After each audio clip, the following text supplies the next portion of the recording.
Fala, gente boa, tudo bem? Eu espero que todos vocês estejam muito bem.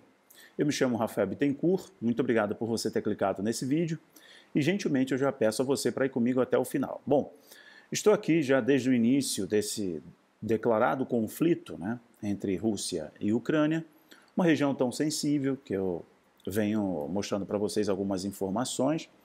E estou seguindo vários portais, canais, tanto da Rússia quanto da Ucrânia, jornalistas dos dois lados. E venho aqui mais uma vez dar uma atualização para você. Vamos lá, coisas importantes a comentar. Eu acho que a primeira delas, acho que também a mais importante, é interesse de todos, a negociação de paz. Foram abertas as rodadas de negociações. Geralmente essas negociações levam tempo. Tem exigências por parte da Rússia, exigências até para serem cumpridas o que foi estabelecido em Minsk, em 2014, e não se cumpriram, e novas exigências. De igual modo, tem exigências por parte da Ucrânia e há informações até de uma adesão da Ucrânia no bloco europeu. Existem muitas coisas, muitas demandas. E eu falo para você que analisar esse conflito é difícil e tende a ser cada vez mais e mais difícil, porque além da dificuldade de entender a cabeça do Putin, também é muito difícil entender o outro lado, a Ucrânia. E o mais difícil ainda é eu conseguir entender as informações, porque tem uma áurea de vitimismo muito grande envolvendo a Ucrânia e tem uma áurea demoníaca envolvendo a Rússia. Isso eu me refiro à grande mídia. E aí você encontra certas dificuldades para ser imparcial e compartilhar a informação sem ser enviesado. Eu falo para vocês, a invasão, ela é errada, ok? A guerra, por si só, ela revela o caráter mais sujo do ser humano. Sendo que você analisar as demandas dos dois lados e abandonar a visão dicotômica de mocinho e bandido, abandonar, de uma vez por todas, mocinhos e bandidos, você consegue fazer uma análise correta. Mas como o mundo envolveu aí um vitimismo muito grande, os Rothschilds, Soros, todo mundo colocando a bandeirinha da Ucrânia, pintando a cara, botando pompom, cantando hino, cantando Imagine, e do outro lado, você penalizar o povo russo, estudantes, atletas, esportistas, o cidadão que não aprova o Putin, o cidadão, imagine, se você está aqui no Brasil, você não apoia o governo entra numa demanda e as pessoas penalizam você, responsabilizam você. Você ralou a vida inteira para construir uma empresa e depois você não pode mais vender o parafuso, vender a carne, vender o carro para uma empresa europeia, uma empresa ocidental, porque simplesmente o seu presidente decidiu invadir o outro país. Seja lá por quais questões que eu não estou entrando no mérito aqui nesse vídeo, já expliquei, já dei a minha análise sobre essas informações. Os possíveis motivos que levaram Putin a invadir a Ucrânia, e os possíveis motivos do Ocidente usando a Ucrânia como uma marionete. E a Ucrânia agora, o povo está sendo impelido a pegarem armamento e ir para a rua, seja com armamento fornecido pela Europa, civil que não sabe manusear isso, contra um exército completamente treinado, habilitado, que tem expertise em batalha, e aí você sabe o que vai acontecer, Eu vou passar dados da Michelle Bachelet, da ONU, sobre o número de civis que já se foram ali, etc. Então, gente, é difícil analisar isso você olhando para Reuters, olhando para a BBC, olhando para todo o cancelamento na internet. Agora, a guerra digital é muito forte, inclusive eu postei lá no Telegram. Pessoal, o link do Telegram está aqui embaixo, eu convido você a ir para lá. Lá no canal do Telegram eu postei que os portais russos estão sendo hackeados pelo Anonymous. Então essa guerra, ataque hacker cibernético é muito forte. Adotaram um lado, pegaram um lado. Isso para mim soa... Está muito estranho e está exacerbado. A guerra é ruim, eu não aprovo. Você está me entendendo? Eu não aprovo, não é isso que eu estou falando aqui com vocês. O que eu estou falando é que estão penalizando o cidadão russo, que 35% não aprova o presidente, 11% está na pobreza da população russa. Olha só que são dados fortíssimos. Milhares de cidadãos foram presos porque estavam protestando na Rússia contra a própria Rússia, cidadãos foram presos. Em Minsk também tem prisões agora acontecendo. Então veja, o cidadão comum sendo penalizado. E isso pode resultar em algo muito mais sério. Eu citei para você no vídeo anterior a questão da Alemanha, a penalização, as custas da guerra, da Primeira Guerra, que resultou na Segunda Guerra. E isso, aparentemente, que as questões são um pouquinho maiores, mas levou o surgimento aí do bigodinho alemão, né? Enfim, vamos lá. Ontem, a Bielorrússia começou a ser penalizada, né? E aí exigiram o isolamento financeiro, né? A exclusão da Bielorrússia, né? De Belarus, Bielorrússia, do SWIFT, a exclusão financeira, o isolamento financeiro do país. De igual modo, as sanções e os bloqueios para a Rússia permanecem, continuam e são cada vez maiores, né? Sejam de empresas ou de reserva financeira dos países, né? Que a Rússia tem nos países. Em vários países congelaram os recursos financeiros da Rússia ou da sua liderança, do próprio Vladimir, presidente da Rússia. Isso tende a crescer. O secretário do Tesouro da Rússia deu uma declaração no dia de hoje, dizendo que o governo vai oferecer medidas para minimizar os impactos das sanções ocidentais. Então o governo se preparou, falei para vocês, o Putin é calculista, ele é frio, tem gelo no sangue. Ele é ex-coronel da KGB, ele está acostumado com isso, ele está vendo a militarização da Ucrânia e ele está se planejando para isso. Bom, ok. Então, assim, o governo está mostrando que tanto os alunos que foram expulsos de universidades, alunos russos que estão fazendo especialização em universidades fora da Rússia, que estão fazendo curso de graduação, estão fazendo um curso técnico, estão sendo expulsos, proibidos de estudar nas universidades. E o governo russo disse que vai oferecer um ensino gratuito, a especialização gratuita na própria Rússia para essas pessoas que estão sendo penalizadas, seus cidadãos estão sendo penalizados. De igual modo, o governo vai oferecer assistência.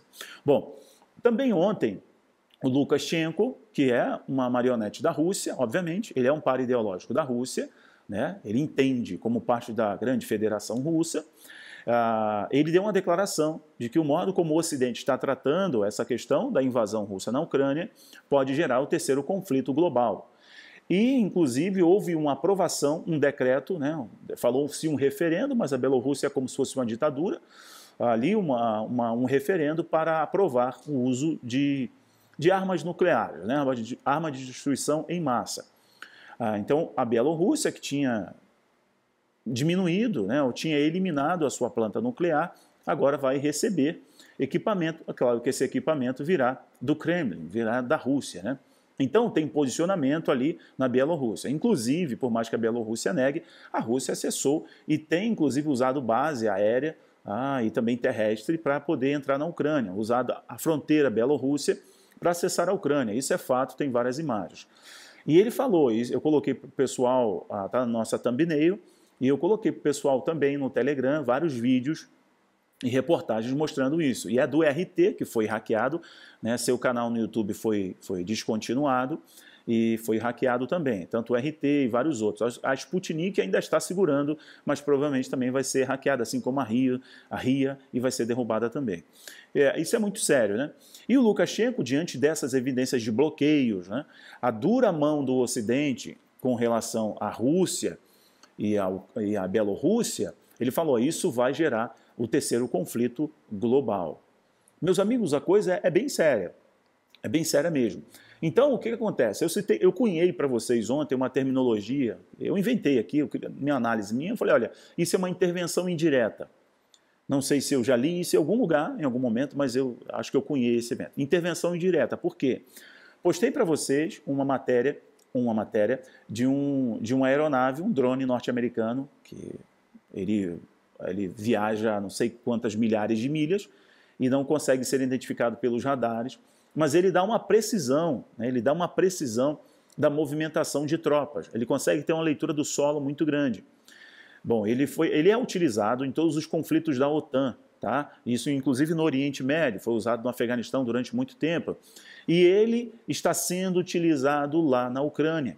E a Rússia está, vou usar essa expressão, mas está revoltada, porque parece que pela precisão dos ataques da Ucrânia, eles estão recebendo informação privilegiada. Então, é possível que essa aeronave, que esse drone, esse espião, essa nave espiã, esteja fornecendo informações privilegiadas para o exército ucraniano, o exército da resistência. o que se configura uma interferência no conflito.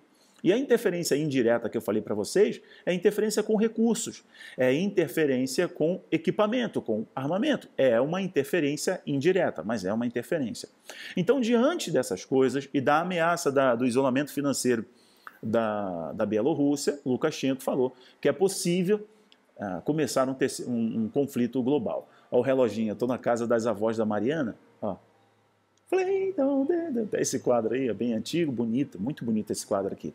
Bom, essa tela, né? Bom, e é o seguinte, falando em Bielorrússia, também está acontecendo agora o acordo, a rodada ali, negociação de paz na Bielorrússia. Bom, essas negociações demoram. Jornalistas entraram a priori, a negociação ela ia ser feita com cobertura, ao vivo, né, sendo filmada, televisionada. E depois eles expulsaram alguns cinegrafistas, não sei se todos ou alguns. Dá para ver a delegação russa chegando, toda formal, de terno, gravata, e a delegação ucraniana chegando de boné e camiseta. Meio que num improviso, na base do improviso, deve ser também a longa viagem até a Bielorrússia, né?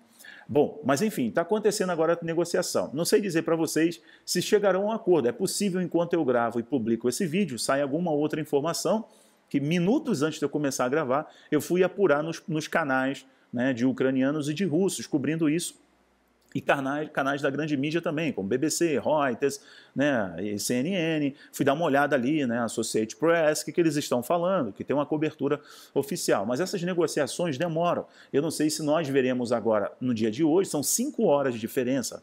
A Ucrânia, a Bielorrússia estão a 5 horas e meia, 6 horas daqui do Brasil, né? A Ucrânia 5 horas precisamente. Então lá já são quase 3 horas da tarde, né, do horário que eu gravo esse vídeo aqui. É possível que a coisa ganhe corpo, né? As negociações, os termos ganhem corpo, mas geralmente isso demanda, né, 2 dias, 3 dias. Se pegarmos a fala do próprio presidente da França, o Emmanuel Macron, pé de chinelo, ele mesmo disse que isso vai demorar muito tempo, esse conflito vai demorar muito tempo. Uma coisa é muito séria, que tende a pesar na balança para chegar a um acordo. É porque, à medida que os bloqueios aumentam, as sanções aumentam, as penalizações aos cidadãos e às empresas, e a imagem da Rússia, a exclusão da Rússia de vários canais de comunicação, canais oficiais, organizações oficiais, criam uma crise muito grande, uma crise internacional, penalizam a economia russa, um prejuízo econômico gigantesco. É óbvio que ele se preparou, mas eu acho que a coisa ganhou um corpo muito grande que acharam um culpado para iniciar o grande reset. Então, o reset está diante dos nossos olhos, nós estamos vendo isso acontecer, inclusive protocolos para a internet, protocolos para os bancos vão ser justificados a partir disso. Uma coisa fica clara para a gente, já volto aqui para a questão da penalização da Rússia. O mundo está na mão dos globalistas, o mundo, você sabe muito bem, ficou claro aí, eles desligam os bancos, desligam a internet, desligam os meios de comunicação, eles controlam a narrativa midiática, pronto, está tudo na mão deles. Não há um argumento além desse, né? Quem controla e quem domina o mundo está aí, diante dos nossos olhos. Sem apelo emocional com o povo ucraniano, né? Porque a gente tem que se compadecer com eles, tá? E sem demonizar a Rússia. Uma coisa é fato, Os senhores do mundo estão agindo. O espírito do anticristo que controlam essas pessoas e guiam essas pessoas está agindo agora fortemente no mundo. Então, o reset está acontecendo, não vai acontecer. Vocês perguntaram tanto sobre o grande reset, está acontecendo, porque já vocês verão medidas globais ao sistema financeiro, né, tanto da parte da Rússia, da China e vários outros países, saindo do sistema tradicional, convencional, dominado pela ordem existente. Vocês vão ver também com a questão da internet, perceberam? A internet foi derrubada, depois o Elon Musk ofereceu uma cobertura de internet para a Ucrânia através da Starlink, ou seja, por satélite. Vocês verão isso, os ataques hackers, como a Rússia sofreu ataque hacker e está sofrendo agora. Isso vai gerar um outro protocolo de internet. É tudo que envolve o grande reset, gente. É claro que envolve o grande reset. Ok. Perfeito. Então vamos lá. As duras penalizações para a Rússia vai fazer com que a Rússia corra com isso. Então, embora essa reunião agora fosse solicitada a princípio, até onde eu apurei, foi solicitada pela Ucrânia, mas a Rússia também tem interesse em resolver logo essa questão, porque aumenta-se os bloqueios, as contas, mais de 40 bilhões em prejuízo já, né? Mais de 40 bilhões de prejuízo para a Rússia. Isso prejudica a economia global, a agricultura mundial por causa dos fertilizantes, isso prejudica a indústria também por causa do fornecimento de alumínio, isso faz girar só a indústria da guerra, só os senhores da guerra estão felizes. Inclusive, eu questiono aqui com vocês, né, como a Ucrânia tem equipamento que custa milhões, um lança-míssil daquele, um escudo, uma bateria antiaérea, que custa milhões de dólares. Sim, a Ucrânia tem muito, está recebendo com facilidade, inclusive, outros mísseis que custam, um míssil custa milhares de dólares. Né? Imagina toda a barreira de míssil, o quanto de milhões que custa. E tem muitos, né? E já há muito tempo. Então veja como a guerra interessa. Só não interessa para os cidadãos, para os civis que ficam no meio disso tudo e são manipulados. Vejam, gente, a Michelle Bachelet, que é a responsável de direitos humanos da ONU, falou que mais ou menos são na casa de 300 a 400 pessoas que estão diretamente afetadas por essa guerra. Em que sentido? Civis, né, que se foram dados da ONU. Michelle Bachelet acabou de falar isso. Cerca de 420 mil ucranianos já são refugiados, já se deslocaram, foram para a Polônia, etc., os países fronteiriços ali, fugindo do conflito. Então, uma massa gigantesca, 420. A Ucrânia tem quanto? 40, 42 milhões de pessoas, de habitantes. São agora 420 mil pessoas que já saíram da Ucrânia. A batalha mais forte está agora, né? E outro dado, mais 300 pessoas estão feridas, né? Estão recebendo tratamento.